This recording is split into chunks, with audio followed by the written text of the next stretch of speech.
Hey folks, Justin Bishop here again. We hope you enjoyed our Cinema Shock Rewind episode from a few days ago where we republished our 2020 episode on Bruce Lee's Game of Death. In a few more days, we'll be releasing our Once Upon a Time in China episode, but before we do that, we want to offer you another refresher with a look at yet another film whose history ties in heavily with the story of Once Upon a Time in China. This time, we're reintroducing you to our coverage of the 36th Chamber of Shaolin, a martial arts film directed by Lau Kar-leung and produced by the legendary Shaw Brothers Studio. As with Game of Death, we think that the story of the 36th Chamber of Shaolin and the story of the Shaw Brothers Studio will provide some important context for our listeners when they go to listen to the story behind Once Upon a Time in China. So while it's not necessary really for you to listen to this episode to enjoy the Once Upon a Time in China episode, I really do think that you'll enjoy the way that these histories kind of tie into each other and kind of overlap.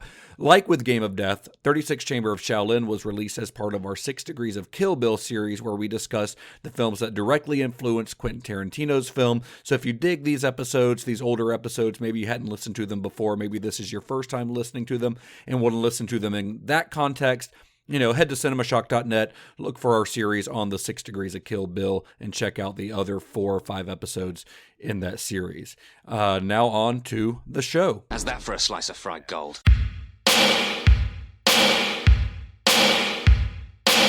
You think this is a fucking costume? This is a way of life. I'll be back.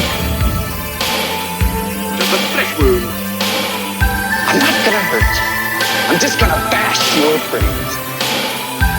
Take your stinking paws off me, you damn dirty ape! I'm sorry, Ben.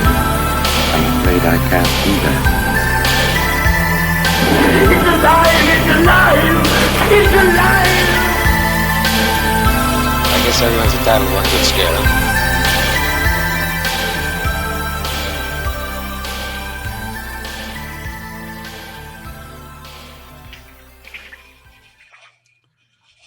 It's just a YouTube video that's a bunch of kung fu sound effects. Oh, I thought you were going to play like music from the show, and the first sound effect you used sounded like farting underwater.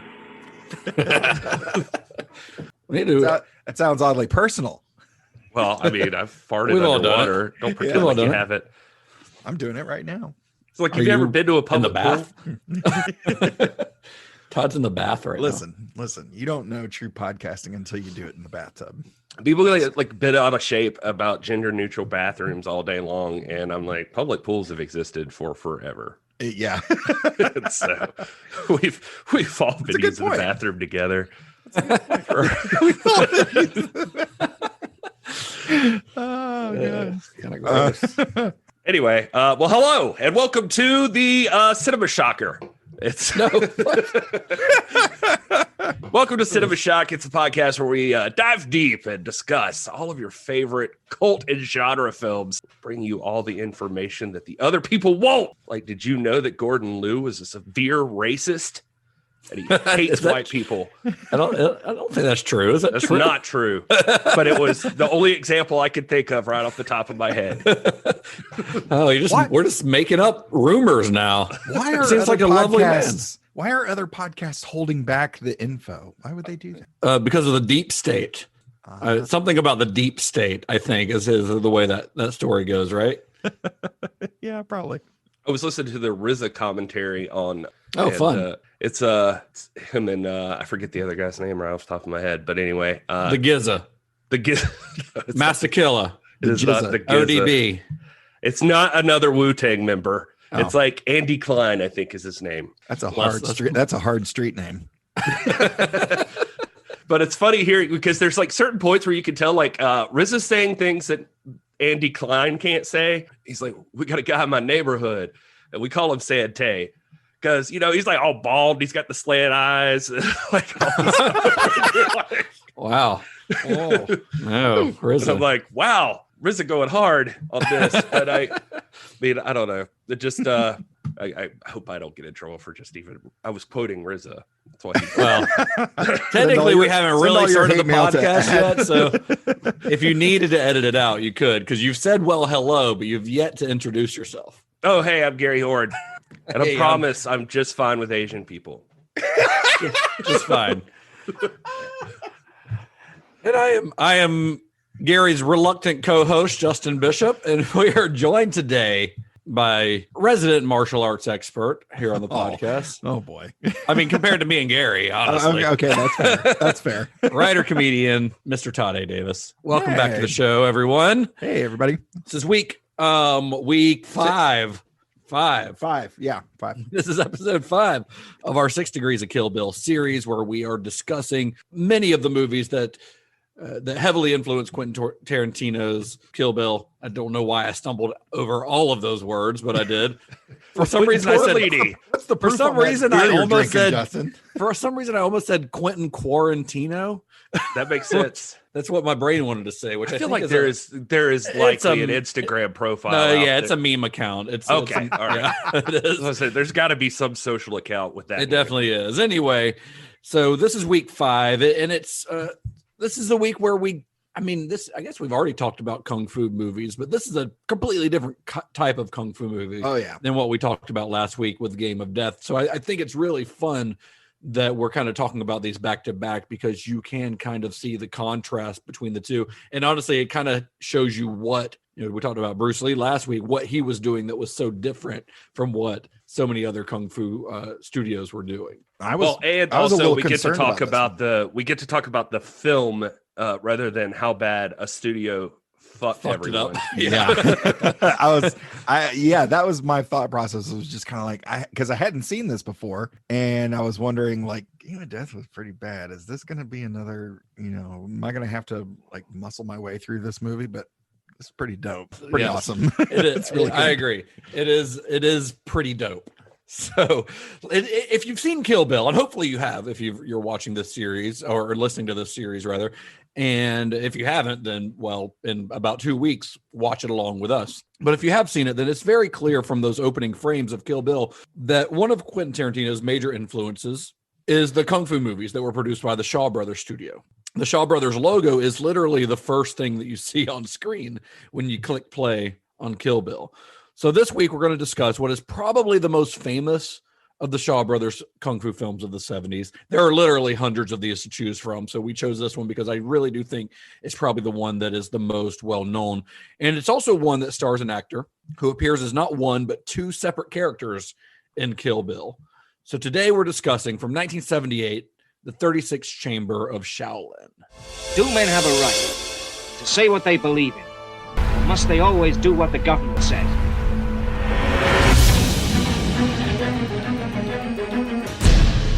He was a hero. Shaolin techniques could be taught here. And people could use it to fight the Manchu troops. Dad, get out! Get out of here!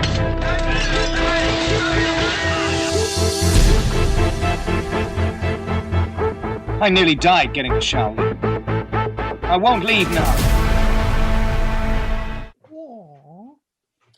That was more of a Bruce Lee noise. Sorry. I'm so I almost went there, but I didn't because I'm classy.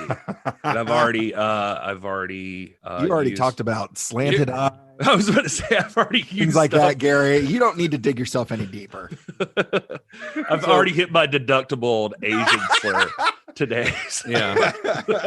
So for most of our listeners who have heard of the Shaw Brothers, if you're familiar at least with the name of the Shaw Brothers, then you know that probably that their name is synonymous with these types of kung fu movies. This is not the only thing they made, but it's what they're famous for, at least internationally. But by the time the 36th Chamber of Shaolin was released, this studio had already been around for more than half a century. They were by no means a new studio in the 1970s. The Shaw Brothers studio was originally named Unique Film Productions. The studio was founded in 1925 by the Shaw Brothers, who are 4 actual siblings. I think there were actually 6 siblings overall, but 4 of them. It's Mario, Luigi, Wario, and Waluigi. That's it. Those are the 4. Are you reading my notes? Sorry. Waluigi, though? Waluigi. I think it's Waluigi. It's Waluigi. Waluigi? Waluigi. That's dumb. Well, tell that to Nintendo. Now, their names were, they actually all had very similar names as well, though. It's Runjay, Runday, Runmay, and Run. And that was something their dad wanted to do I guess the run part of that means like vindictive or something like that. It's like it's very strange. But that's cool. I mean, hey, well, you see those families all the time, or like all their kids start with their names all start with D. Yeah, or they're all like, yeah, George Foreman, where all his kids are named George Foreman. Yeah.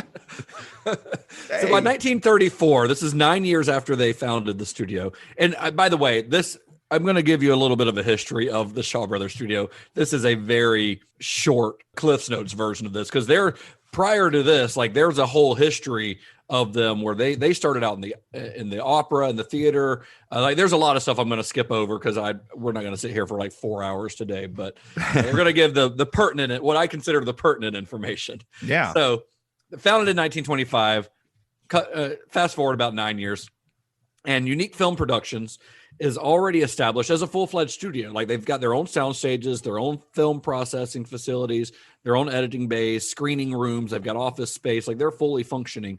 Plus, they actually managed a chain of movie theaters that were spread all across Southeast Asia. Nice. And they went through a little bit of a weird phase during the war just to make ends meet, or to keep the company afloat, where they started managing like amusement parks and like all kinds of crazy stuff. Like they were all maybe, porn. But I don't think that was published. Oh, okay. So, in 1949, Runday officially renamed their operation Shaw Studios, but it was later in 1957 when the youngest of them, who was at this time about 50 years old, Run Shaw, he took over the reins of the studio and ushered the studio into its golden era. Which, I mean, for like a family run business, like for those of you who weren't keeping track, like survived World War II, like that's impressive. And, yes. And went on much longer. That's great. Yeah. So, and they were based in Shanghai originally, but when Run Shaw took over, he kind of moved the whole operation to Hong Kong. He bought 46 acres of land in the Clearwater Bay area of Hong Kong and announced the creation of Shaw Brothers Limited. And within a decade being at this new location, they had expanded to have a full editing team, dubbing, special effects and film processing facilities, a dozen sound stages, and a staff of more than 500 full-time writers and technicians. They had people working 8 to 10 hour shifts. Like they'd have like 3 8-hour shifts every day, so that somebody was at the studio working 24 hours a day. It almost sounds like they've got enough to like have a college. Well, it essentially is. It's more of like a factory, honestly, what they're doing. Because they did have a training school for actors there with dorms for actors who were studying there, but they were incredibly prolific during this time, producing upwards of 40 films a year, which is a completed film start to finish every 10 days, which is insane. Like when I say this is a movie factory, like this is a movie factory where, they were even sort of paying some of their people factory wages. That's the reason that Bruce Lee turned them down, because they didn't want to pay him very much. They wanted to pay him like $2,000 a movie, I think. So one thing that when Run Shaw took over the studio, one thing that he was really focused on was innovating their production techniques. So there was another film studio that emerged in the 1950s or so in Hong Kong called the Motion Picture and General Investment Company, which is a title that just rolls off the tongue. Yeah. And these guys, they were highly successful right off the bat. Their films would often kind of embrace American pop culture and American filmmaking techniques, which sort of forced Shaw to innovate. And one of the ways that Run Shaw decided to do this was by making filming in color a major focus, because there were color films being produced in Hong Kong, but the majority of them, including the ones at Shaw, were being shot in black and white still at this point. So he embraced color and he embraced widescreen cinema, which was something that had never really been embraced in Hong Kong. It had been done before, anamorphic widescreen had been shot before, but it was not something that was being done regularly. He wanted this to be like a trademark of the Shaw Brothers studio.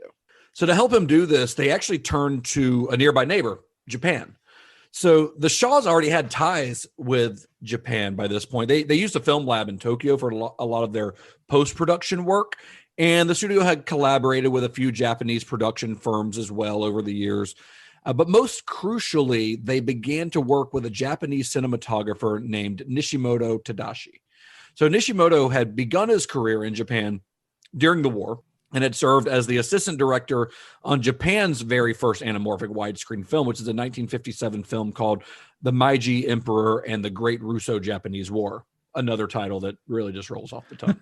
Very catchy.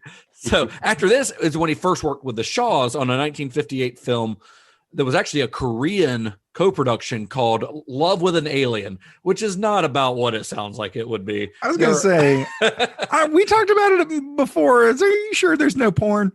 Love with an Alien is about, I think it was about a Japanese man and a Korean woman who have like this Romeo and Juliet forbidden romance kind of thing. Yeah. So not nearly, there are no extraterrestrials involved, unfortunately.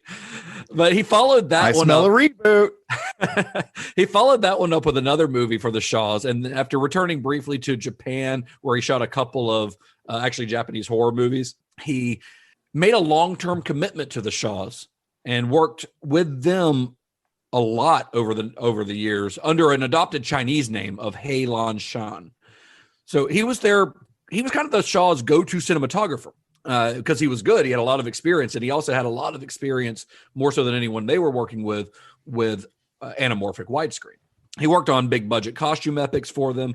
He worked on a movie that's kind of considered their most prestigious film of that time period of the 60s called The Love Etern.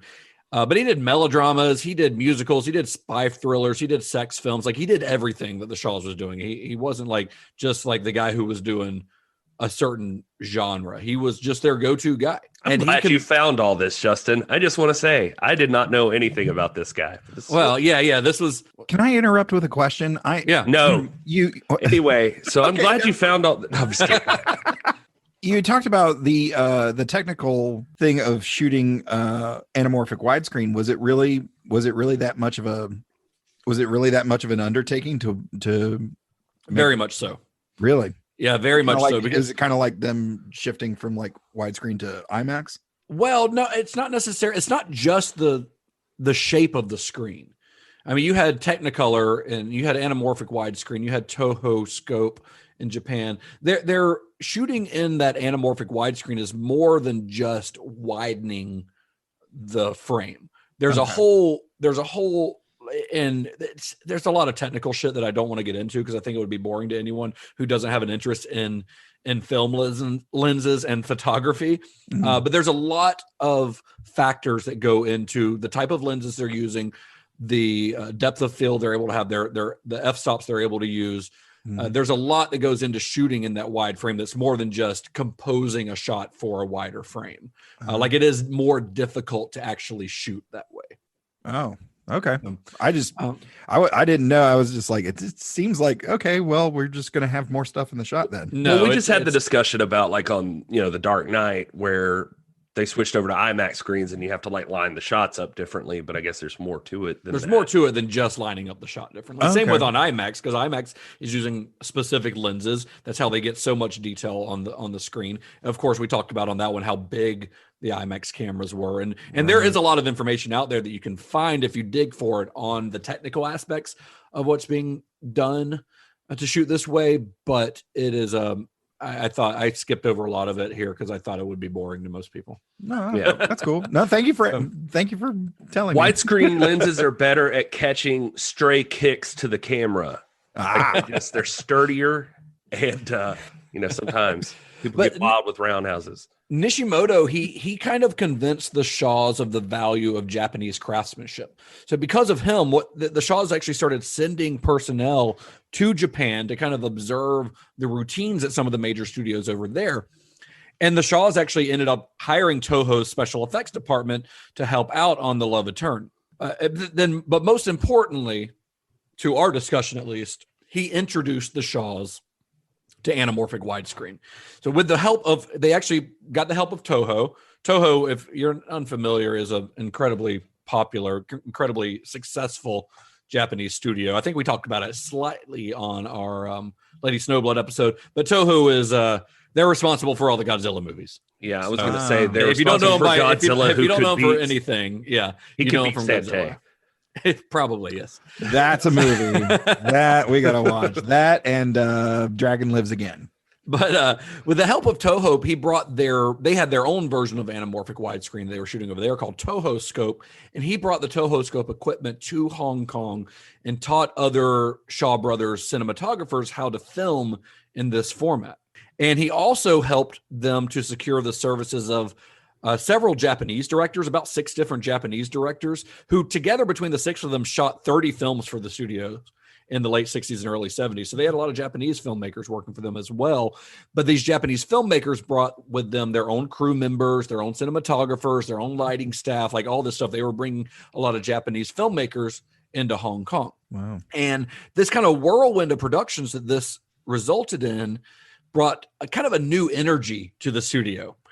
And so with this kind of newfound energy and the way that they were shooting things, they started announcing at the beginning of their films with trumpets and fanfare that each film was shot in what they called Shaw Scope. You've got that big Shaw Brothers shield that they ripped from Warner Brothers. I was going to say, let's bury WB. Yes. But Shaw Scope was not just a marketing ploy. Like, it was a very specific way of shooting anamorphic based mostly on Toho Scope from Japan, but with its own kind of technical specifics that Nishimoto helped to develop. And again, I won't go into it because it's kind of boring, but shooting this way in this new anamorphic format allowed the Shaw movies to really highlight some of their strengths, which were specifically lavish costume and set design.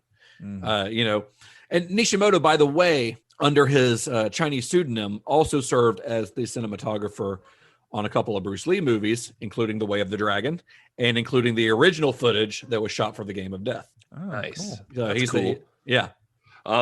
They, it's funny, just as a side note, I mentioned, I watched the commentary with RZA on this thing, and surprisingly, that guy is like a freaking genius on Shaolin movies. Like, technically Giza is the genius. I don't know, man. I'm just saying RZA is amazing. And Gary didn't get my Wu-Tang joke. Oh, I'm sorry. I'm sorry. Giza is the genius. Yes. Okay. Gotcha. He talks about that, when he was growing up, like Channel 5 in New York, like watching these movies, that Shaw Brothers logo, you're kind of going to get into this, but just seeing that meant a whole different world of the movie. Like that there was just the sets, the costumes, the everything was just so much more top of the line. He said it was like comparing cornflakes to Frosted Flakes is how he put it. Yeah. I actually watched that. I watched that same interview actually this morning, but he is passionate about these films. The RZA is. So when you hear him in the commentary, he's like gone to temples, like hung out with the Wu-Tang and the Shaolin. He's serious about it, man. Yeah. So over the next 18 years, the studio produced over 700 films, of which about 50%, about 350 of those were martial arts movies. Movies like The Magnificent Concubine, The Love Eternal, which we mentioned earlier. And these are all directed by a guy named Chang Che, who was kind of their go-to, like, big director at this time. And one of his movies was The One-Armed Swordsman during this time, which became the first film to break $1 million at the Hong Kong box office. It was a huge hit. See, you guys will show love for One-Armed Swordsman, but when it comes to Crippled Masters, it's not a good movie, Todd. Stop talking about it, Todd. Put your pants back on, Todd. Don't mention it every episode, Todd. So with these films and the success of these films, the studio helped to popularize the genre of the Kung Fu movie. And this led to fame internationally, worldwide. And of course, that naturally led to interest from American studios. So what happens is some of their titles were purchased by distributors here in the US. They were dubbed. They were often re-edited, almost always retitled. And of course, this is just before like Bruce Lee became a big star, which that kind of shows why his movies had the impact that they did, because his style of fighting is so different than what they're doing in these movies. And remember, of course, that Bruce Lee did turn down a chance to work with the Shaw Brothers in order to work for their biggest rival, which was at that time in the 70s, was a new studio named Golden Harvest. This is where they're getting the idea that you could make money doing this. Like Bruce Lee's like the next evolution of it. And then they're like, hey, man, there's a market for this. And go back to China and, like we talked about in Game of Death, like create create your own stuff. And exactly. Well, yeah, I mean, they were making martial arts movies before Bruce Lee, but like he helped to propel just the idea of the kung fu movie into like an international thing. And they capitalized on it. I mean, they started capitalizing on it before because these movies were already becoming popular, but that did kind of shoot interest up into the stratosphere when Bruce Lee came around. So they start sending some of these movies to America, or America's just bringing them in. And the first movie to be released in America was director Chang Ho Cheng's King Boxer, which was given the much more awesome new title in America of Five Fingers of Death, which I'm sure Quentin Tarantino has never seen. Sure, of course. Based on Kill Bill. So after that came a film called Seven Blows of the Dragon, which was actually a re-edited mashup of two films by Cheng Che called The Water Margin and All Men Are Brothers. Again, Seven Blows of the Dragon is a much cooler title. I mean, a lot of these original titles are also more direct translations of the original Chinese title. So they're not as, sometimes they don't really flow off the tongue because they were not meant to be directly translated that way. I'm going to ask you one more time. Five Fingers, Seven Blows, All Men Are Brothers. Are we sure we're not talking about porn? Just saying. It's leaning hard that direction, Justin. I'll show you the Five Fingers of Death, Todd, if you don't let it go. One at a time, starting with... But one thing I did want to bring up, and this is actually, I lost my train of thought when I was first bringing it up, but is that you're going to see with Lilo and other stuff in here. I mean, you mentioned the factory aspect of it, but one thing that was like really intriguing to me is the Shaw Brothers idea is like, I'll try to make this my only wrestling reference in the show, but it's like WWE now has NXT, and like they've got like, they really nailed down like a system. People were under contract and you just worked for Shaw Brothers and you went through the system. Yeah. And there's people that are all in this movie that later become stars in other movies, and you'll see like the same actors over and over and over and over again in these, and the same directors. That's why names like Chang Che come up over and over, even in this discussion, when we're not even talking about a movie he directed. Right, because exactly. he just directed so many of them. Well, didn't wasn't Clint Eastwood like one of the last few contracted actors here in America? Did they have sort of a similar system here in the States? I mean, they still do that, kind of, don't Do they? they? Like you lock into a 5-picture deal with somebody or something. Well, it's a little bit isn't different the way that it works in Hollywood now, because a director can have a 5-picture deal with a studio a lot of times now, but I think they're still open to work with other studios. They just still have to fulfill that. And sometimes it's a first look deal often now where a director, they can bring 5 films to the studio, but the studio can pass on them, if they choose. But yeah, back in the like 40s and 50s, especially the 40s and earlier, when the studio system was very strong in America, yes, actors did have contracts with a specific studio, and they were treated like shit as a result because they had no negotiating power. Well said, Justin. It's much like the WWE of this time, where you can sign a contract with WWE, and it's not like you're going to wrestle 5 matches with us and you're free to work everywhere else in between. It's no, you are a WWE person now. You're an independent contractor, but does this count as the same wrestling reference as you did 2 minutes ago? Or I think it's still technically the same. I'm gonna apply it the same way. So you enter in NXT, you work your way up, and blah blah blah. You can't work elsewhere until they wish you the best on your future endeavors. Yeah. But until then, we own everything about your life, including your name, including your face. Be careful talking about the big company like that, Gary. I see a little red dot hovering on like your chest, and there's one on your forehead too. Yeah. So the Shaw Brothers films were met with a lot of success internationally. They even had a successful co-production with Hammer Films in 1974 called The Legend of the Seven Golden Vampires, which is a mashup of like a Hammer film and a kung fu movie. Peter Cushing is in it as Van Helsing. I've never seen it. It looks wild. I really want to watch it. That sounds like that'd be pretty awesome, honestly, with especially like a double feature with like 5 Fingers of Death or something. Right. Yeah. But then Bruce Lee comes along. So this is all happening before Bruce Lee, but then Bruce Lee comes along and ruins everything. I mean, it didn't ruin everything, but it changed everything.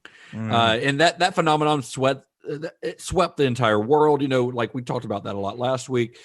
And of course, it led to dozens of Bruceploitation pictures that we discussed last week. And Shaw Studios mostly stayed out of the whole Bruceploitation business, even though every other studio in Asia seemed to be doing it at the time. But there was one glaring exception, and that was a particularly tacky 1975 film called Bruce Lee and I.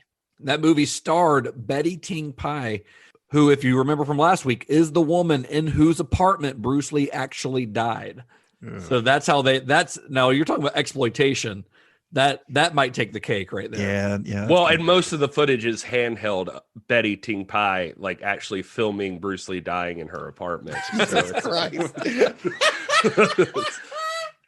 So while Bruce Lee's stardom brought a lot of attention and a lot of clout to Golden Harvest, that seemed to only further fan the Shaw Brothers' determination. They kind of wanted to be known as the top producer of martial arts films in Asia. They did not want Golden Harvest to outshine them. So during this time period, when they were really trying to make their mark on things, one of their most prolific and successful directors was a guy by the name of Lau Kar-leung. So Lau was born in 1934, and he began learning Kung Fu from his father at the age of 9. He was a lifelong martial artist. His earliest film work actually came in 1950. He appeared as an actor in a film called The Brave Lad of Guangdong. Guangdong. Okay. That second G is with the first syllable. Thank you, Todd. Yeah. Anyway, much of his early film work involved him being an extra or a choreographer this is before the title of fight choreographer even existed, but that's basically what he was on a lot of early black and white films from the 50s and 60s that were about a man by the name of Wong Fei-hung. And these were essentially serials, like what we would have called serials in America, like the Flash Gordon serials of like the 30s, the Superman serials. There was a lot of these about this character, Wong Fei-hung, during this time. Now, not to go on too long of a tangent here, but if you are curious, Wong Fei-hung, you can go down a deep rabbit hole looking into this character.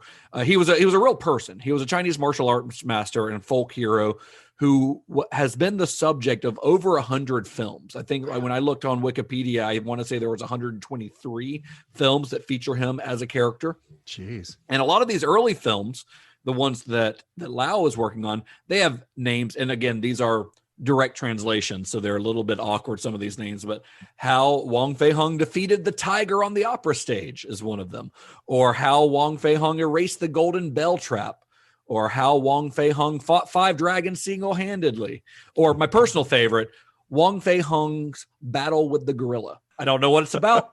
I can guess, and I want to see it. Well, it's also worth noting, I mean, when you're talking about this guy, by the way, Lau Kar-leung, his other name you'll see him listed as in a lot of stuff is Lu Chi-lang. That's his like Mandarin name. Yeah, there's most of these directors and actors have multiple names that they go under. But just to emphasize, I mean, you kind of mentioned this, like he had trained, like he was a guy who didn't even make it through like regular school. He just like trained in martial arts, and he was trained traditionally, like really traditionally, as in to piggyback on what Justin's talking about. His father was a teacher and taught him Hung Ga Kung Fu, which is also, AKA Hung Kung Fu. Or Hung Fist Kung Fu. Or Hung Fist Kung Fu. Hung Kung Fu is the only style I've been able to learn personally. I was wondering if anybody was going to pick that one up.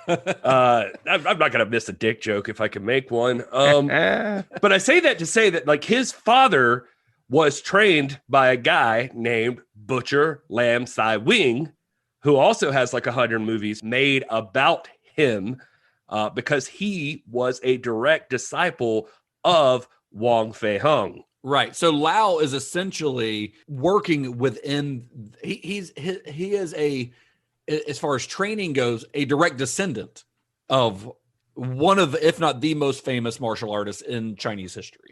Exactly. So like he could, you could directly trace his training. Yeah.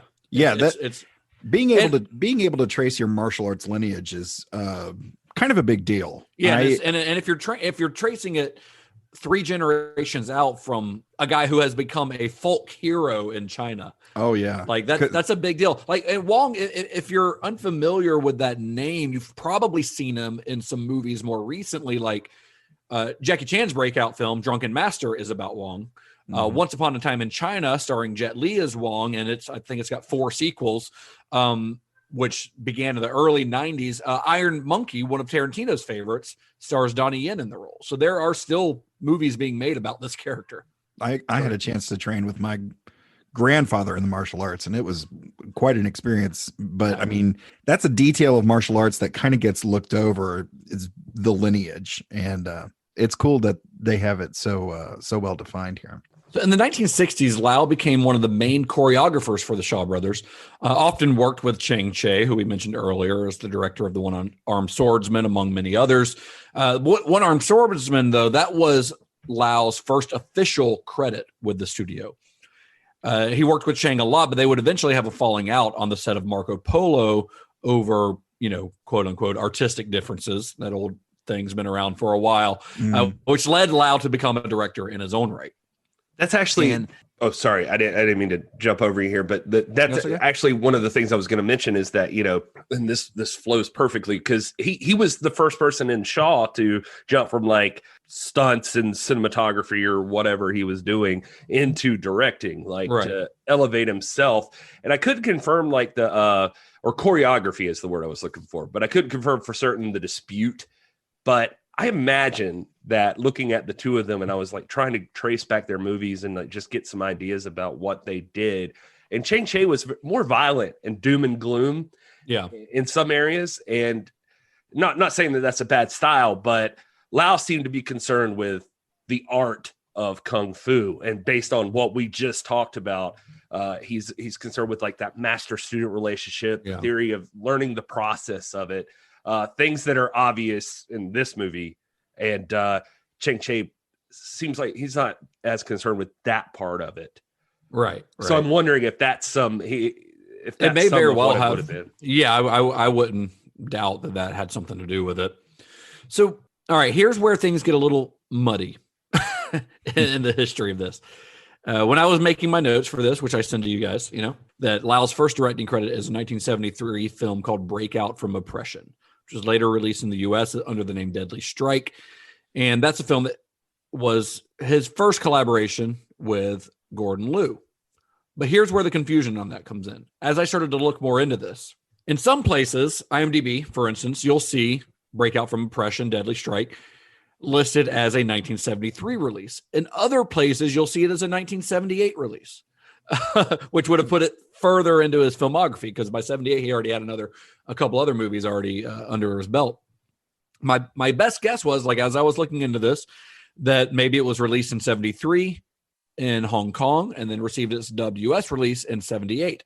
However, if you go on Wikipedia and look up this movie, it says it has a theatrical run in June of 1978 in Hong Kong. But Wikipedia also has a separate entry for Breakout from Oppression and Deadly Strike, like as if it's two separate films. So Wikipedia's fallen down, is what you're saying. To further muddy the waters, though, Gordon Liu's own website, in his bio, his official bio on there, he says that Lau made his debut in 1975 with Spiritual Boxer, which is a movie that Gordon Liu is not in, but it's that's a fact that I've seen listed in several other places as well.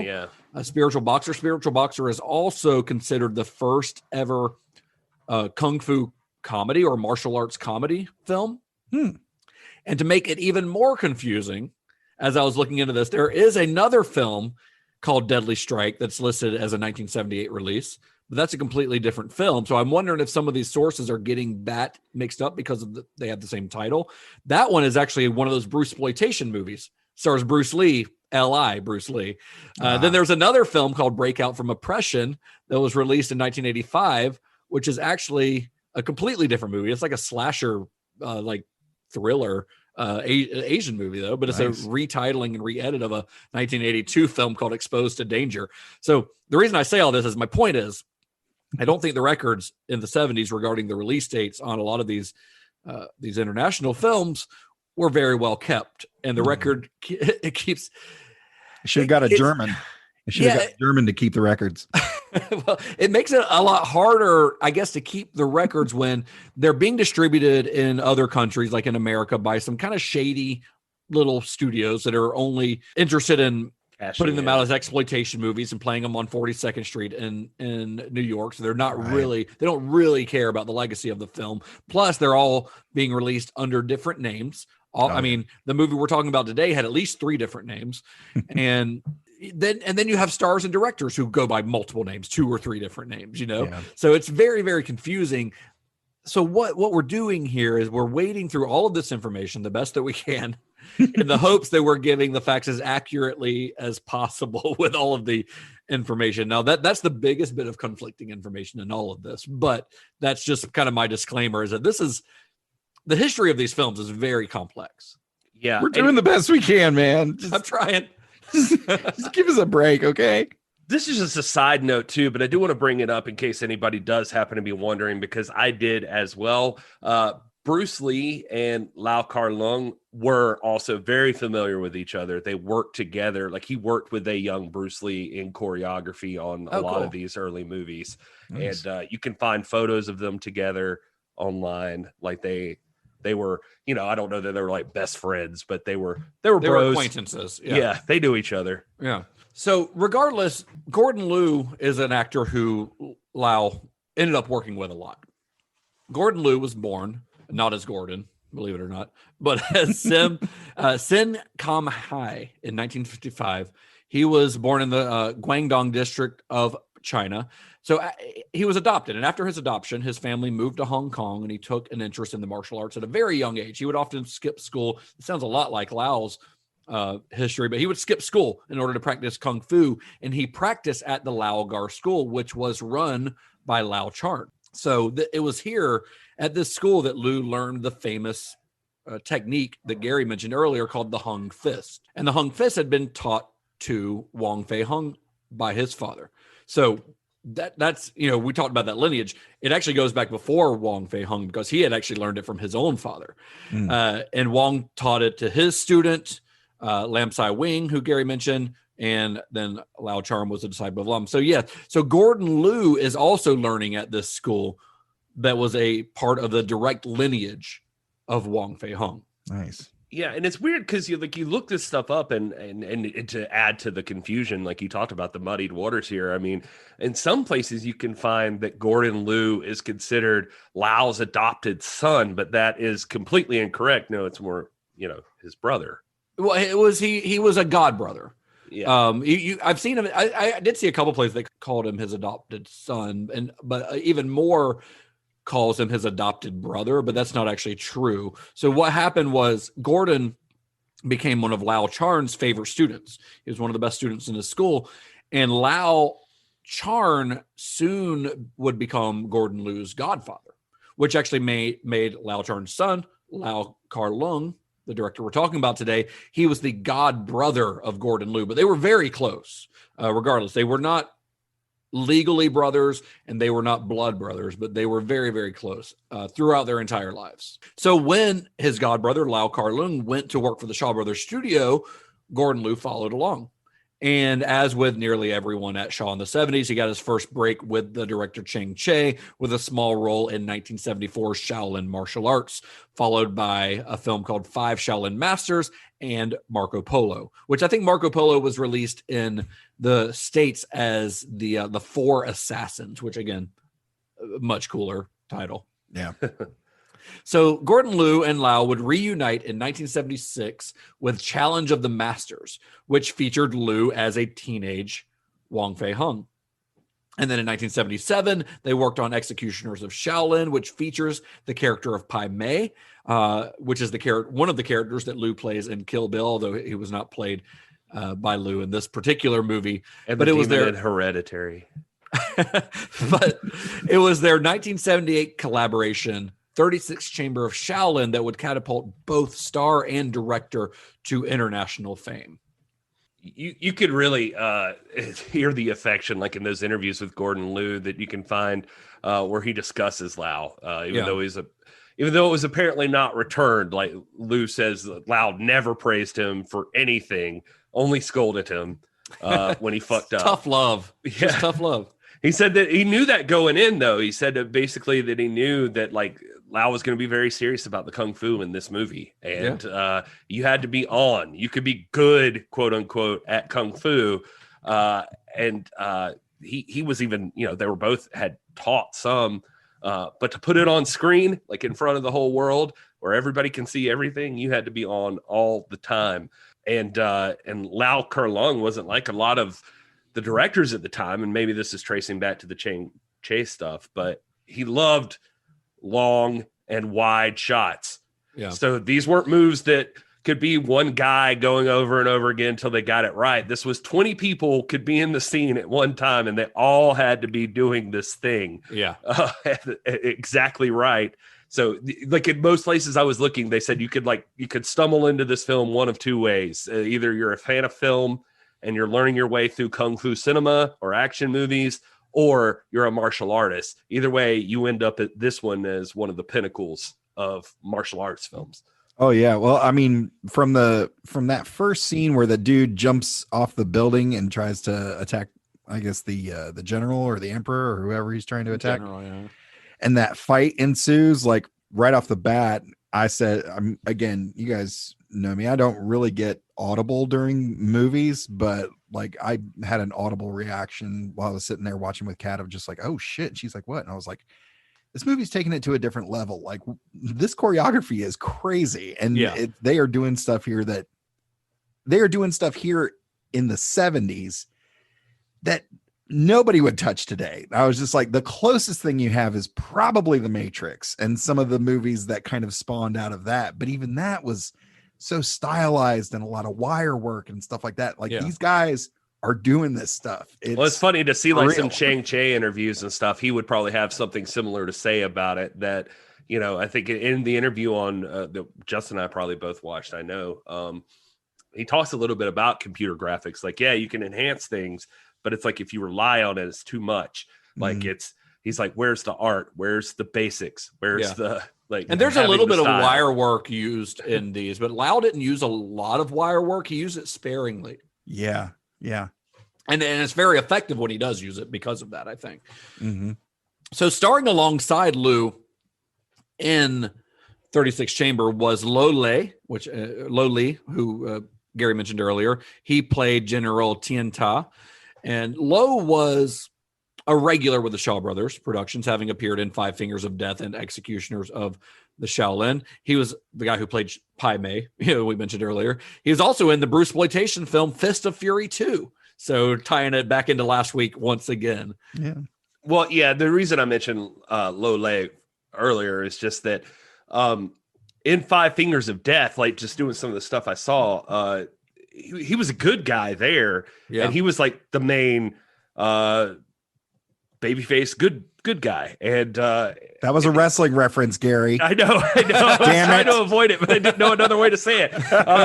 Anyway, he was the good guy, and he there were some thought that maybe he could be like Bruce Lee became what they were hoping maybe with Lo Li. Like they thought, because he had that Five Fingers of Death was like the first widely distributed big time kung fu movie, I think, the way I read about it in the US. But here he's landed the bad guy role, and honestly, that's what he's meant to do. He's like a Lee Van Cleef style dude. He's just got that face. He's got that look. Yeah. Like that permanent scowl on his face. And the only way you can make him as a good guy would be what he does later, where he becomes the white eyebrowed like kung fu master. Yeah. Yeah, exactly. And so, which is what, Gordon's going to take up, eventually too, but just interesting.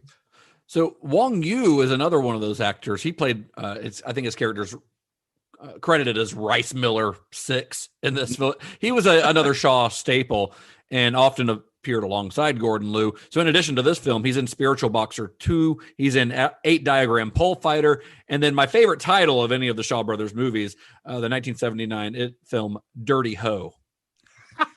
Okay, that's it. That's How much because his porn? mom's in it. We're just gonna gloss That's over all. it. That's all it is. His mom's in that one, so he's got a soft spot for it. Also, side note, I looked up the demon from Hereditary, and it's Paimon.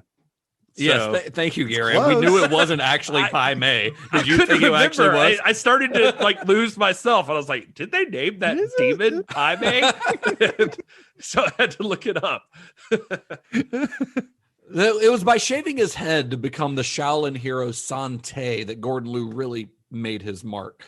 I mean, he would, after the success of this film, you would often see him with a shaved head. That just kind of became his look, you know.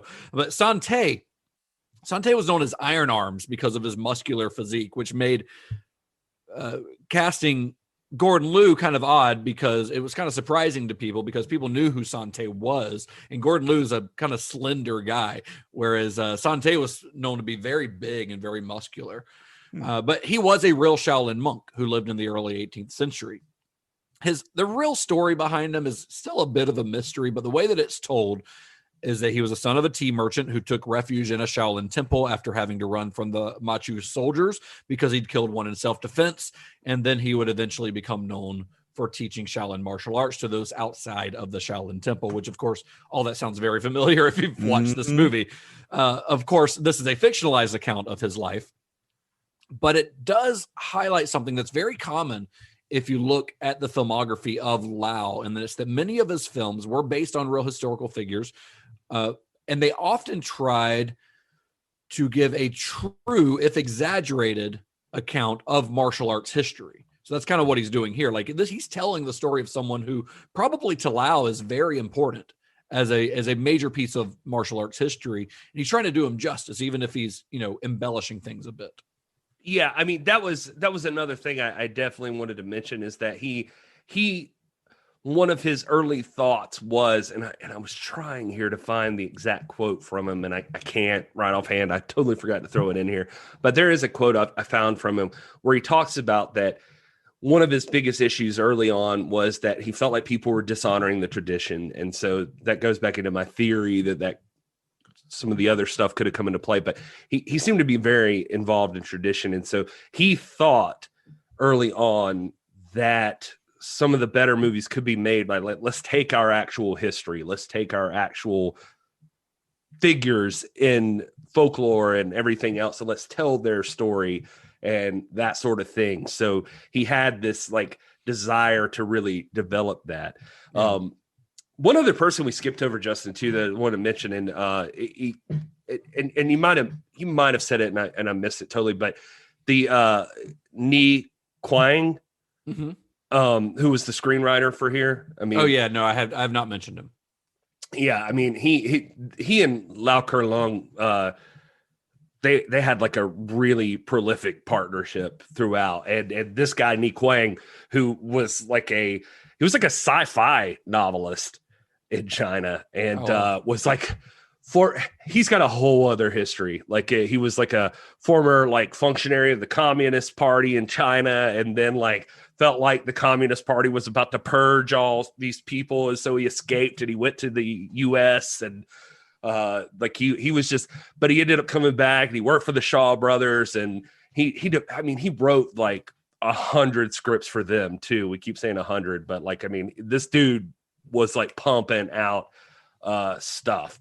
But he wrote a lot for Chang Chi, or however we said it, I can't remember now. And then he ended up becoming really good buddies with Lau Kerlung and wrote a lot of his stuff. And I mean, you're talking about like, I just to give you an idea, I mean, he's got a huge collection of scripts that he wrote for Kung Fu films, like 5 Deadly Venoms, 8 Diagram Pole Fighter, House of Traps, 5 Element Ninja, Boxer for Shang Tung, Shaolin Martial Arts, Black Magic, Dirty Ho, Executioners from Shaolin, Crippled Avengers, Invincible Shaolin, Just Heroes. He's just all like, everything. That's what he does. Yeah. But anyway, he's the screenwriter that Lau gets for this movie. Yeah. I mean, his filmography, he literally has over 200 credits on IMDb. It's sort of insane. Yeah. Before we move on, just to kind of reiterate for the audience, part of the reason that this lineage and teaching techniques and stuff to outsiders was such a big deal in these films and in real life is because kind of along with the plot of this movie, you see them sort of standing up to the government, which history of late has shown can be good, can be bad, and it's big and it's dramatic, and a lot of things come from the ripples in that water.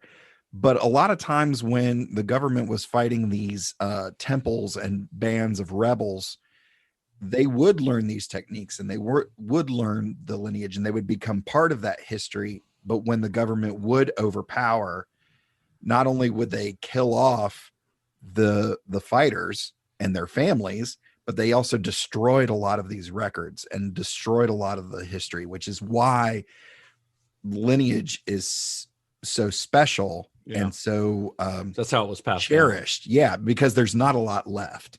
Right. Well, it's funny you say that because I mean the Sante myth, or whatever, is essentially that like he was the guy who went to because supposedly the Mongolians took over the area and these smaller villages and that sort of thing. And it's funny because I've seen the movie twice now recently, where like if you watch the dubbed version, they call them the Tartans or Tartars or something like that.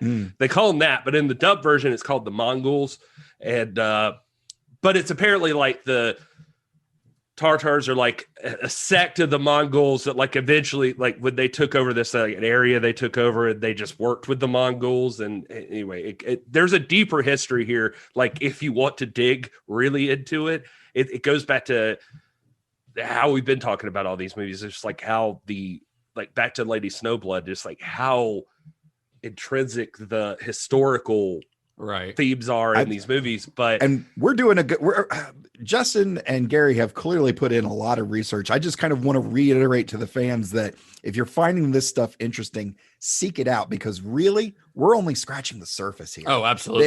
It's so deep and really fascinating. So and I wanted to say just for what it's worth, I mean, the thing with RZA is like I had never delved deep into, like, obviously we all know Wu-Tang and all of that stuff, but I've never delved deep into like why they're the Wu-Tang and their thoughts of these things and like how deep that knowledge is. But RZA, I mean, one of the members of Wu-Tang is named after this movie, and their first album is named after this movie. Yeah. Well, Master Killer is like they talked about that, like he took that name because he felt like he had to go through the 36 chambers to like he had to prove himself, because he was younger than most of the other. He was like the last member of Wu-Tang to join, so he kind of had to prove himself. So he took the name Master Killer, which was the name that this movie was released as in the US. There's a thoughtful aspect to the way that RZA like describes this stuff, that like he talks about for him, and again, 3 bearded white dudes. We get it. I'm just saying this is from him.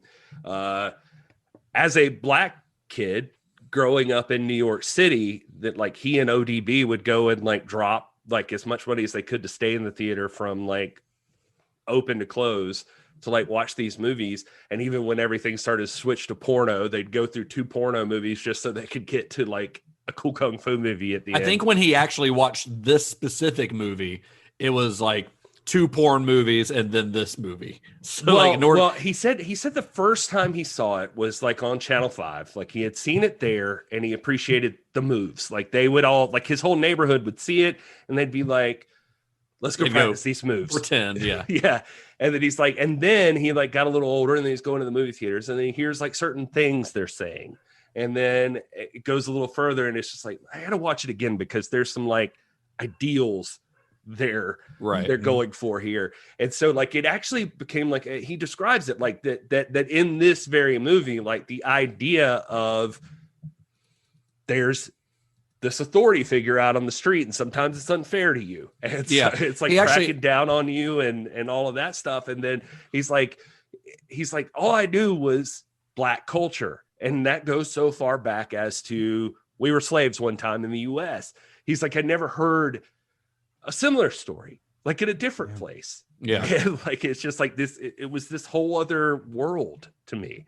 When he kind of describes the film, he says that he felt like, and this is an actual quote from him, he felt it awakening a sense of social justice and historic awareness. And in particular, he was struck by Gordon Liu's struggle, by Asante's struggle against an oppressive government. He said in the same interview, he says, as a black man in America, I didn't know that story existed anywhere else. So that, like, people know the surface level reason of why like Wu-Tang is so enamored with like this movie, but it goes much deeper. That's true. But it goes much deeper than just like thinking kung fu fighting is cool. Like this really means something to RZA. And yeah, it was so incredible to watch that. It's much deeper. It's much deeper than just the aesthetic. Yeah. Yeah. It's not just we like watching dudes fight, which is fun, but there's a much deeper meaning to all of this. Now, granted, in some other interviews, just for what it's worth, he said they did start to incorporate some of the slang, this stuff into their slang. So he said, instead of saying a girl had big tits, we'd say she was in the big titty chamber.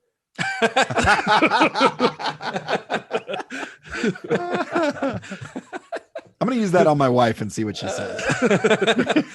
So when the 36th Chamber of Shaolin was released in 1978, it was a big success. One of the Shaw Brothers' biggest earners to date, bringing in $3 million at the box office, although that couldn't quite match the success of Jackie Chan's Drunken Master, which made like $7 million almost, which only, of course, served to further the rivalry between the Shaw Brothers and Golden Harvest. The film found even greater success when it was released internationally. In 1979, it was released as Master Killer here in the U.S.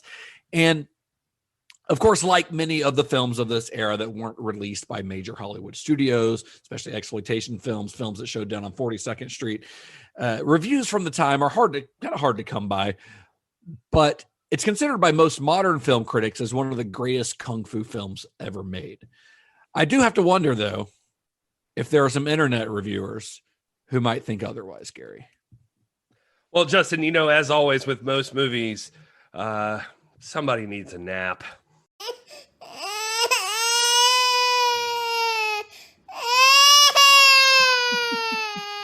I went into this, you might have noticed that my lead in there was a little less enthusiastic than normal.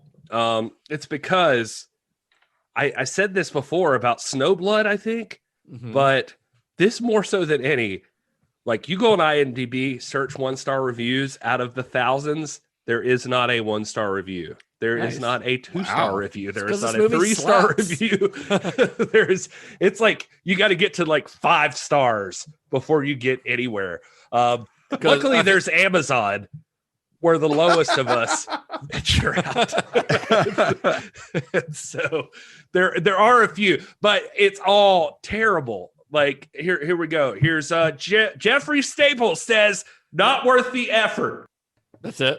That's it. That's all he had. Lady Gemini says, terrible acting. Worst ever dubbing of English into the actor's spoken language. Never finished the movie.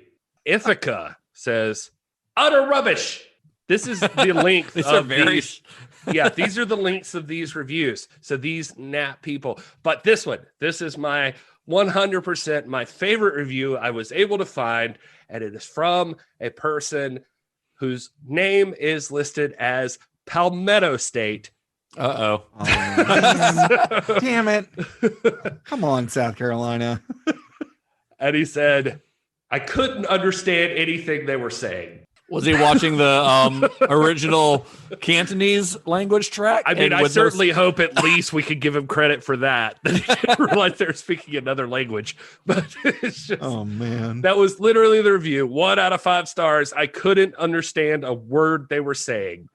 Well, can I contribute a couple? Please do. Because here's one from Letterboxd, 1.5 stars. Oh, I should start looking at Letterboxd. Yeah. 1.5 stars. It says, the 36th Chamber of Shaolin was a rough watch for me.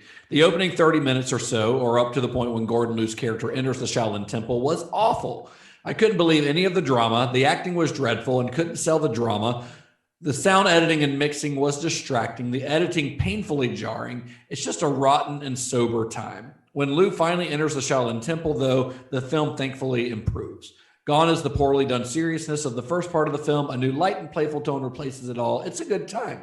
Training montages are pretty great in this. So are some of the physical jokes, and then the pacing starts dragging again. Out of all my flaws with the film, that is probably my biggest, the pacing. It drags for most of the film, but becomes rapid in the last 20 minutes, leaving no time to breathe, and things just happen because it feels like the film ran out of time, and it's quickly going through all the story beats to play catch up, giving an extremely anticlimactic ending, maybe the most anticlimactic ending I've ever seen. I'm unsure if the nostalgia goggles have clouded my judgment on Kung Fu films or if I just didn't like this one in particular. I sure hope it's the latter. Let me say this. I can relate to that review. Like, Yeah. I feel like I can empathize with that reviewer. What it is the best thing I heard, and this may date back to our Lady Snowblood episode, but there was a review or something I heard somewhere where they mentioned that early Kung Fu films, especially, maybe it was Game of Death, because they were relating it back to Peking opera, which we mentioned in Game of Death. They were like, a lot of these movies spun out of that era of history for these people. And that was it was like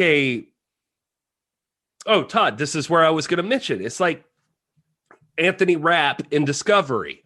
It's like, he's obviously a Broadway star, right? Like there is a lot of these movies are very melodramatic. A lot of them have there's the review where I was going with this is the review I was mentioning talked about, like, you have to view these more as stage productions than actual movies sometimes.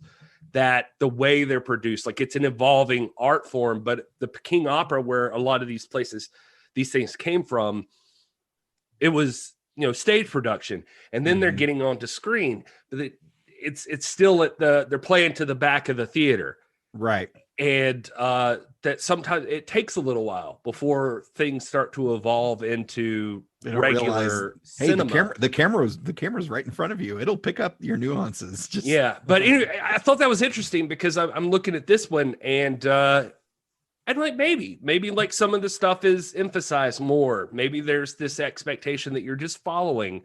There are weird moments where it's like when Sante injures his leg and he's like struggling along there, and all of a sudden he first gets injured when he's saving his brother sacrifices himself for him to get away, and then all of a sudden now his leg looks like it's about to rot off. Yeah. In the next scene he's on crutches already, and it's like it's been months or something, it's time's passing, and it's very just kind of jumping to the next. Yeah, segment. there's not a great sense of the passage of time. I will say, there were a couple of elements of that last review you read that that are like, oh, okay. Because watching this with my wife Kat, at one point she was just like, God, how long is this movie? How many chambers are we going through again? And I was just like, well, title says 36. Well, what's crazy is Jesus. But she also, one of the things that I saw that I was kind of disappointed with was his very final battle with the very last guy in the movie. I felt ended kind of abruptly, and we didn't have a chance for it to really sink in. And I was like, oh, it would have been kind of nice to sort of, get get that shot of him like, I did it, I won. But then it cuts back to he's just training at the temple. Yeah, he gives him a nice shot to the head, and then he's training at the temple, and that's it.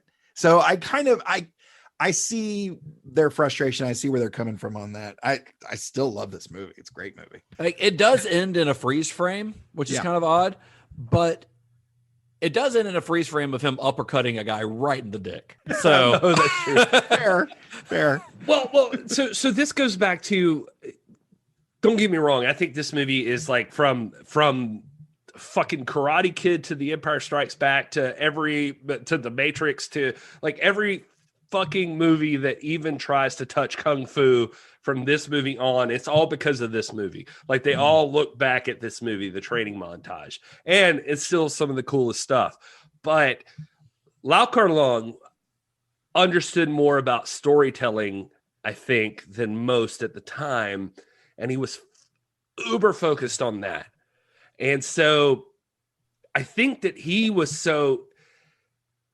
this is even more adding to my theory that what was Chang Che before, that he thought it got it more into the violence aspect of martial arts. It got into the chopping people up and blah, blah, blah. And he's like, no, it's like your hands and your body, and you're just incorporating, like monks aren't what you think of when you think of monks most of the time. Like they're not all like Catholic priests or like sacrificing themselves for everything. There was this like aspect of monks that he appreciated, that they were like, they're knowledgeable. They know there's more outside of this, that fighting is this last resort, but also they have this like view of fighting. You don't have to be the biggest and strongest. Like you line yourself up with nature, with the world, and like your style, like your movements will just, when it works in accordance with everything else, you can overcome anything. And anyway, I feel like I'm rambling, but the point is that he had a value for the art side of it. So that was like his focus in this movie. Right. And he was, it makes me think of what we talked about with Game of Death, with what Bruce Lee's original intention for that was, which was he wanted to showcase the philosophies behind Jeet Kune Do. And I feel like what Lau is doing here is kind of similar, where he's using the film to showcase the philosophies, like more than just fighting, but also the true style of martial arts, you know? Yeah. And I think, I to be honest, even the open credit sequence, like if you don't realize that each one of those rings on Gordon Liu's wrist are extremely heavy, and counting all of them, like as soon as we saw that, like my eyes just went huge, and Kat's like, what's the deal? I was like, you don't know how heavy those rings are. Yeah, and that's something what that he's Lau doing did. is really impressive. Dude, I'm working out right now, and I do like circular arm motions, like at the finish of weightlifting, and so like I'm holding my own arms out, trying to like circulate them. You don't realize how hard that can fucking get after a little while. And it's like, that's just your arms. That's just the things that are always hanging there. Yeah. So, like, well, Lau would often showcase have like a martial arts demonstration almost at the beginning of his films. That was kind of a signature of his. But I think that's what Gary's talking about, really, as part of what makes the 36 Chambers stand out from so many other kung fu movies, is because Lau, like he was making a movie that was about all aspects of kung fu. It was just about the philosophy as much as it is about the physical side of it, if not more so. That's a lesson that Sante has actually learned throughout the film, you know, that this is more about just learning to fight to get revenge. Mm-hmm. Oh, that's a beautiful part of it, man. It's this idea that like 100%. Like he goes through this thing, and he starts out as a guy seeking revenge, but his perspective expands throughout, that he's like, no, it's not just about me getting revenge. It's about like, if the people could know this art form, if the people could learn this thing, then we could protect ourselves. Like we could be better as people. And like, you know, and so, yeah, I 100% agree. I think that's what Lau's looking for here. And it can be less exciting. I mean, don't get me wrong. Like it can be. And even, I mean, we talked about in Game of Death, when Sammo came in and is trying to choreograph the fight scenes in Game of Death for the stuff that Bruce Lee didn't already film. Bruce Lee was the next evolution out of normal kung fu films, but also Bruce Lee wasn't into the next stage of kung fu films as they were at the time in 1978. By the time this came out, this was more traditional even at that time, because kung fu films had started going into close-up shots and like just really getting action-packed and faster and more movements and just as much as you can do in one scene and like violent. And it was just so even with Game of Death, like we talked about last week, you had to, they were trying to make that movie line up like what Bruce Lee was even doing at the time, line up then. And so this movie was actually kind of an outlier in 78. Well, Lau also insisted shooting his fights at regular speed because a lot of the kung fu directors at the time would shoot their fight scenes sped up. But he insisted on doing it at regular speed so you could see it as it was actually happening. And he insisted on long takes as opposed to fast cuts. And to me, I think that's part of what makes this movie really stand out is because you see this amazing feat of choreography where you might have 10 or 20 dudes all fighting at the same time and all doing different things. And it's sort of incredible to watch. Yeah, I mean, that's the stuff I was talking about before where like Gordon Liu's like telling you, like, I mean, just to see interviews with him now, he's just like, yeah, I get it. He's like, we've advanced and computer graphics can do so much and all of that stuff, but it's just, you know, what a lot of these people still like, where's the basics? Where's like you've learned the art, you know what you're doing. Like there's a system to this. There's a reason you're doing this and that sort of thing. There's a traditionalist aspect of it that you have to appreciate with it. There's still no substitute for the martial artist. Right. It just, there isn't, not yet. One thing that this movie does that's so interesting that gets talked about a lot in these reviews is the fact that, you know, in a lot of movies that have like a training montage, like Rocky or even, you know, something like Thriller that we talked about, like the training, it's not really a montage in that, but it's cut throughout the film. Or in a lot of movies, it is just a 5-minute montage. In this movie, it's an hour of the movie. An hour of the movie is literally him training. That's the bulk of the movie because that's what the movie's really about. It's not about his revenge. It's about him learning. And it's super entertaining to watch because each of these chambers is visually very interesting. They're all different enough. Some of them are funny. You know, my favorite is the I think it's the brain trauma chamber. I think, is what it's called. Headbutting the sandbags. Yeah. But you know, they're very fun to watch, and some of them are, and they are often very funny. And you know, without the movie being remotely like a comedy, like they're entertaining, but it ramps up and ramps up. And, you know, some of them are like the one with the buckets, like my arms hurt watching that. Yeah. You know, dude, not only because, I mean, again, lifting weights, like it's insane. And then they have blades.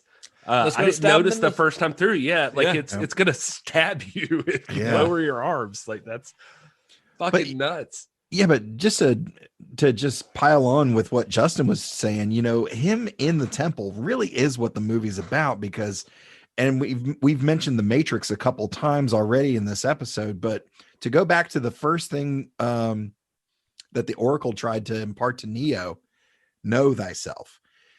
This guy goes to this temple with, I'm going to get revenge for just me, you know, but at the, you know, towards the end, it's like, no, hey, we need to broaden our horizons. Like my family wasn't the only one that was attacked and killed. Like this is happening a lot to a lot of people. We need to expand that. And he can't journey outward until he journeys inward, until he knows himself and has that understanding of it's more than just running across the log. It's more than just, you know, taking the stick to the blade. It's more than all this stuff. There has to be a journey inward before you can express it. You have to know yourself before you can take that stuff to other people. And that's the journey that we're really watching. We spend a lot of time with him before he gets to the temple, which to some of the reviewers is too long, but I think you need that to really see who this guy is before he begins to change. And that's one of the big things about, you know, character development. You see the transformation. Character development in any sort of narrative. Your main character is going to go through a big change, and that's what this whole movie is, and it's awesome. I love it. Well, one of my favorite stories, like coming out of it, is you know, what interview with with RZA that I saw. Like people were that he got to ask the question, "Did you ever meet Gordon Liu?" And he was like, I did a movie called Man with the Iron Fist. Yeah. And he's like, Gordon Liu does a small part. And he was like, but he's like, I went and met Gordon Liu and I wanted him for this movie and he did not want to do it. And he's like, and I didn't have a Quentin Tarantino budget. And so he's like, so I was talking to him And he said that Gordon Liu was just like, what, why, like asking him the question. And he said, and RZA says that he told him his favorite scene in the movie saved his career, that like he had failed as a rapper and he had legal troubles like on his way up. And he said, but for some reason, his favorite scene in the movie, The 36 Chambers of Shaolin, was Sante's battle with the monk with the two swords, where he has this new device, or like right before that, he has the staff, I guess is what he had. The triple jointed staff. Yeah. Yeah. But he says like right before that, the first battle, and he says that it's an antagonistic monk, Hoi Sang Lee. He says, he's like, your fight with Hoi Sang Lee. He said, you lose. And he said, Sante had a plan to beat that man, but that man countered every single move. And a lot of times in our lives, we don't really invest in our losses. But Sante takes the loss, meditates on the defeat, and then finds a solution to beat that man. He said, he told him, he said, so that scene changed my life. And it was like, that was the abbot. And he was like, and now you're the abbot, and you can bring that character to a new generation of people. And then he said, and I showed him that in my script, and he was like, okay, I'll do it. That's awesome. Nice. Yeah. Nice. That's cool. And Gordon Liu is incredible to watch in this. I mean, this movie made him an international star, but not on the level as like a Bruce Lee. Like nobody was really ever on that level until Jackie Chan was probably the closest that came a few years later. But I think if Gordon Liu had been able to get over the language barrier, which I think was one of the biggest things that Bruce Lee that helped him become more internationally known, I think that he could have been pretty close to that kind of stardom, honestly, because he is very charismatic to watch and he's very fun. He's a force to be reckoned with when you see him fight, but he is also very good as like the physical comedy stuff that he does in this movie, is really good. And that's going to go even further into when you get to the sequel of this movie, because this movie did spawn a couple of sequels, which I guess this brings us in, and that's a good segue into this new segment with the very boring title of Further Viewing. But further viewing for this movie, obviously, Return to the 36th Chamber from 1978, or Disciples of the 36th Chamber in 1985, both directed by Lau. Return to the 36th Chamber, though, I watched this week, and it is the Texas Chainsaw Massacre 2 to 36th Chamber of Shaolin. Like, it is a tonal 180. It is a comedy. A director writes his own parody. It basically it is. I mean, and it's like Sante is in the movie as a minor character, but the main character is this like con man who's kind of conned his way into the Shaolin Temple as a way of like he wants to. At first, it's like he's actually impersonating Sante, but then he gets into actually try to learn. But that con man is played by Gordon Liu. He doesn't play Sante in this movie. He plays a completely different character. Some other actor plays Sante. So it could be a little confusing, I guess, if you didn't know that. But it's worth watching. It's not nearly as good as the original, but Gordon Liu's his physical comedy in this, like, and his facial expressions and stuff, like it's very over the top and very, very funny. Like he's a funny comedian, which I would not have guessed by watching anything else that I've seen him in. It seems like that Lau like has like a affinity for comedy in this movie as well. Like, I mean, he clearly has like an eye for it, and like he cares about it, and maybe he looks at life that way, like that just there's these funny aspects of it. I don't know. I would throw in 5 Fingers of Death in this. It's on Amazon Prime. You guys can watch 5 it. Fingers. I have to throw in the 8 Diagram Pole Fighter, also directed by Lau, 1984. I had never seen this one before. I texted both of you guys when I finished watching it because it blew me away so much. It is, I mean, 36 Chamber is, it's sort of the pinnacle of these movies to most people. I'd say the 8 Diagram Pole Fighter is a better film even. It is. Wow. It contains, it's a lot more. It does now, as far as it's a little more fast paced, and it does have a lot of the like gore and stuff that Lau was sort of trying to not do in this movie. You know, the blood and guts aspect. Not that it's super gory, but it's definitely bloodier than this movie. But it has some of the best fight choreography, if not the best fight choreography that I have ever seen in a movie. It is insane to watch. Like I was watching the movie half the time with like my jaw just on the floor watching, like these are human beings doing these things with their bodies. And it's wild to watch. The finale, the final fight in it, which is probably about 10 or 15 minutes long, is one of the most amazing feats of choreography I've ever seen. That's Yeah. cool. Is that on Prime or I watched it on Amazon Prime. Yes, Prime? is where I watched it. Yep. So pretty easy to find. Amazon Prime trying to be your go-to spot for kung fu action. There's a lot of good stuff on there. There's a lot of stuff on between Amazon Prime and Netflix right now. There's a lot of these Shaw Kung Fu movies. Nice. And I would also have to probably say other fun ones that kind of tie into what we've talked about today are Drunken Master, you know, which is Jackie Chan's first movie, the movie where he played Wong. And that was directed by Yuen Wo-ping, who's another very legendary kung fu director and fight choreographer. He was the fight choreographer on Crouching Tiger, Hidden Dragon, and The Matrix, but he directed that movie. But also Drunken Master 2, which came out in 1994, was directed by Lau. He directed the follow-up to that movie. It was released in the U.S. as The Legend of Drunken Master in about 2000, after we kind of became aware of who Jackie Chan was, thanks to Rumble in the Bronx. Both of which are fun movies and definitely worth watching. Nice. Lau unfortunately passed away a few years ago. I think in 2013 he passed away. But his last movie came from 2003.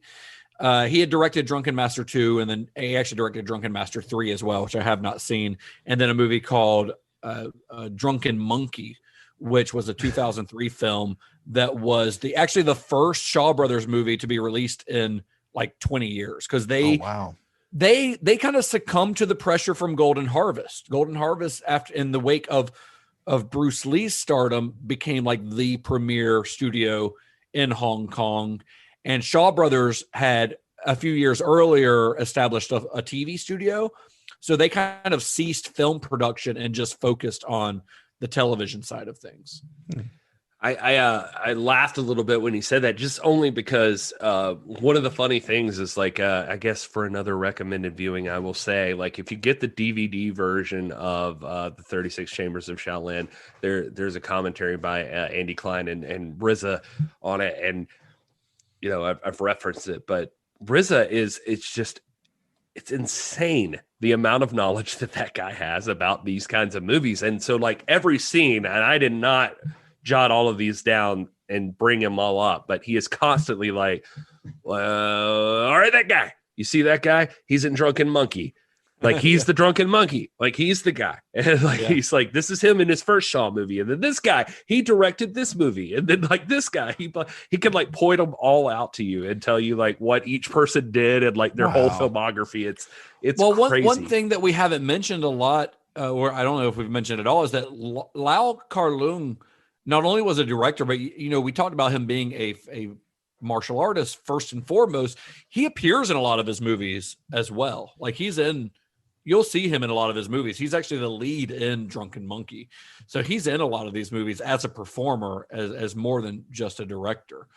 And of course, Gordon Liu, he would appear, you know, he'd keep appearing in movies after this. His roles kind of got smaller as he got older.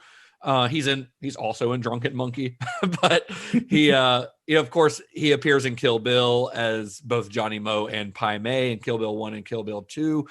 But he did have a stroke in, I want to say 2012 or so. He had a stroke, which left him pretty debilitated. And I know he was speaking with a slur for a number of years. He is confined to a wheelchair and living in a nursing home these days, which is super sad for a guy that is in such physical peak condition every time you see him in a movie, to now be a guy who literally can't even walk on his own. It's kind of a tragedy. Yeah. I'll do my recommended viewing. I mean, it's a lot of stuff we've already kind of mentioned. The Man with the Iron Fists. That's what I'm gonna go end up watching before this weekend's over. Hopefully. You've not seen it, right? I have not seen it, but I remember when the trailer came out, and I was it's like, fun. dude, that looks dope. And it's been on my list for a long, long time. So you see Russell Crowe try to do kung fu. Oh man, I was sold already. Now I definitely want to see this. It's fun. It's not like a great movie, but it's worth checking out. And I mean, you guys know I tend to focus on more of the characters and the story, and some of the I tend to read between the lines of some stuff. I'm gonna challenge everybody to go back and watch The Matrix again and really look at the. Never heard of it. Yeah. It's little known sci-fi martial arts movie, The Matrix. And just look again at the stuff that that the Oracle is telling him, and watch his character journey and his self-discovery. Also, and this will probably get some laughs, but bear with me. If you say crippled masters, you son of a bitch. No, you did. No. Honestly, there is a crippled Avengers directed by Lau. Yeah. But honestly, watch Kung Fu Panda. It's in terms of the self-discovery and teacher-student relationship, there's been few instances that I've found that are as simple and pure as that one. So find it. It's a good movie anyway. But really watch what's happening there. Really pay attention to those character beats and watch that narrative unfold in terms of self-discovery and what that means for those characters. Well, look, I mean, I agree with you. I don't think that movie's a bad movie by any means. But yeah, I mean, that's what I was saying earlier, that like you go all the way from Karate Kid to Empire Strikes Back to Kung Fu Panda.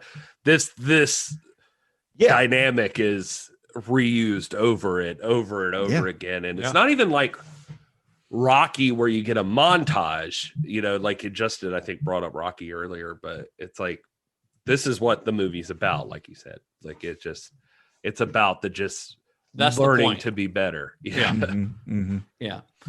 All right, guys. So next week we're going to have our 6th and final film. Well, it's not our final episode of this series, but the final in the 6 films that we're discussing. The final is really more than one movie. Yeah. But the final film in the 6 movies that we're talking about that inspired Kill Bill.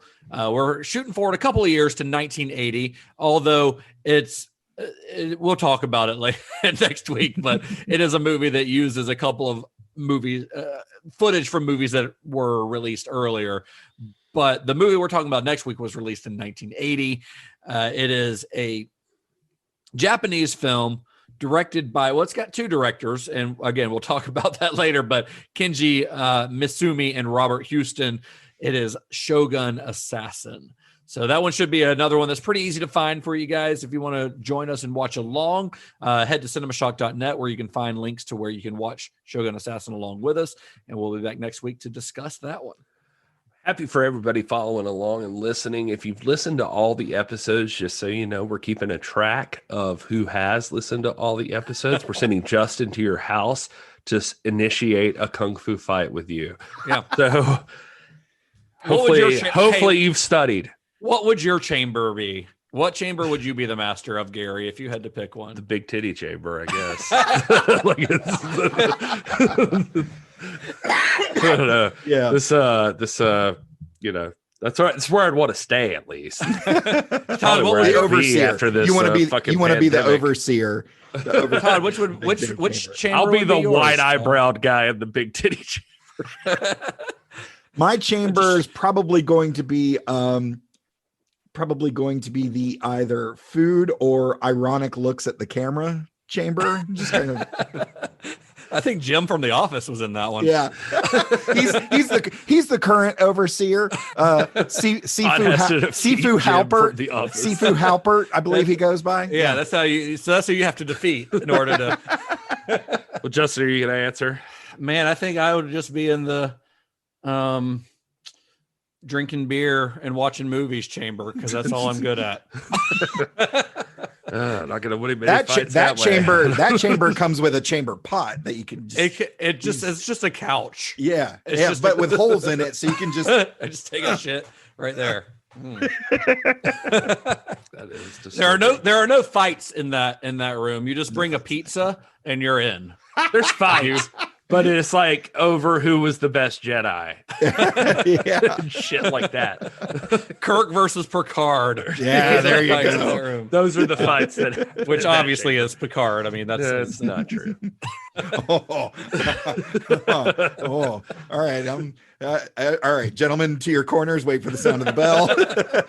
Well, that I guess that's a good way to introduce the fact that, Todd, you are just about to record your inaugural episode of Computer Resume. Yes. Where can people follow Computer Resume if they want to find out when they can subscribe and follow along and listen along? We are loading up the episodes to Podbean, so you can find Computer Resume on Podbean, and you can hit us up on social media at Computer Resume on the socials. And if you want to drop us a email, it's at computerresumepodcast@gmail.com. And using Podbean, I do assume that means that you will be pushed out to all the major podcasting platforms at some point. Yes, so, I wanted to at least have one, maybe 2 episodes before we officially release it. I didn't want to release it with just the ad that's on there now. But yeah, today my wife and I are going to be recording our introductions episode, where we will basically lay out the game plan, our mission statement. Here's what it is. It's the little bit of dialogue at the beginning of the original series and next gen episodes of the Final Frontier. All right. But then my first official guest will be Mr. Gary Horn, who's coming on to discuss. Never heard of him. Yeah. He'll be coming on to discuss the very first episodes in the timeline, which is Enterprise season 1, episode 1 and 2, Broken Bow. Cool. Yeah. Well, Todd, where can you personally be found on the internet? You can find me at Mr. Todd A. Davis on all the socials. Gary. I was waiting for you to introduce me. Hi, I'm Gary Horn, and I am available to you always on at This Is Gary Horn on all of the social medias. And at it's at TIPW Pod. TIPW Pod. I know it's way less simple, but TIPW Pod. This is pro wrestling. You're not confined by the NWA. Not anymore. No, we are spread out. Yeah. But stay tuned. Maybe the NWA thing's not over. Maybe there's more news to come soon about the NWA. I don't know what you're referring to. But you're embracing all the wrestling. That's how you look at it. And I am at Justin_Bishop. Find the podcast at Cinema_Shock on Twitter and Instagram. You can find us on Facebook and at cinemashock.net. Join our Discord and buy our merch, all that stuff. Like, rate, review. We're on YouTube. We've got most of our episodes are up there now, right, Gary? That is correct. Every episode's up there. I mean, by the time you hear this, hopefully that's the case. But at the time we're recording this, every episode that officially is released is on YouTube. Yeah, if you prefer to listen to stuff on YouTube, which I know a lot of people do for some reason, all of our podcast episodes will be made available there as well. So come join us there. And you can find links to all of that social stuff at cinemashock.net. So you can find everything, everywhere you need to find us. That's our central hub where you can find all those links. So until next week. May the wings of liberty never lose a feather. And be excellent to each other. Johnny has the keys, but you have to get them out of his hand, like really fast. Is that your chamber? Yeah.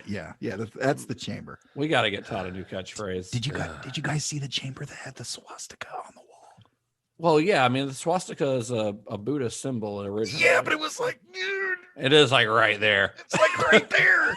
These Nazi kung fu masters. Yeah, and one of the other ones I watched, I think it might have been the 8 diagram pole fighter. There's a somebody gets buried in a coffin with a big old swastika on it. Jesus. Very strange. Anyway, let's get out of here. All right.